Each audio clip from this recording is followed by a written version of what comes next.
Hi, ನಾವಿವತ್ತು fish ಕಬಾಬ್ ಮಾಡಿದ್ವಿ. ತುಂಬ ಸಿಂಪಲ್ಲಾಗಿ ಟೇಸ್ಟಿಯಾಗಿ ಮಾಡ್ಕೊಂಡಿದ್ವಿ.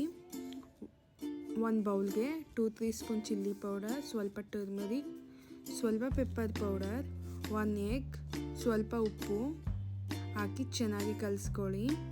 ಹುಣಸೆ ರಸ ಸ್ವಲ್ಪ ಹಾಕ್ಕೊಂಡ್ರೆ ಸಾಕು. ಶುಂಠಿ ಬೆಳ್ಳುಳ್ಳಿ ಪೇಸ್ಟ್ 1-2-3 ಸ್ಪೂನ್ ಹಾಕಿ ಗಂಟಿಲ್ದಿರೋ ಥರ ಚೆನ್ನಾಗಿ ಮಿಕ್ಸ್ ಮಾಡ್ಕೊಳ್ಳಿ. ಫಿಶ್ಗೆ ಒಂದೊಂದಕ್ಕೆ ಚೆನ್ನಾಗಿ ಮಸಾಲೆ ಹಚ್ಕೊಂಡು ಒಂದು 2-3 ಅವರ್ಸ್ ಮ್ಯಾರಿನೇಟ್ ಆಗೋಕ್ಕೆ ಕ್ಲೋಸ್ ಮಾಡಿ ಬಿಟ್ಬಿಡಿ.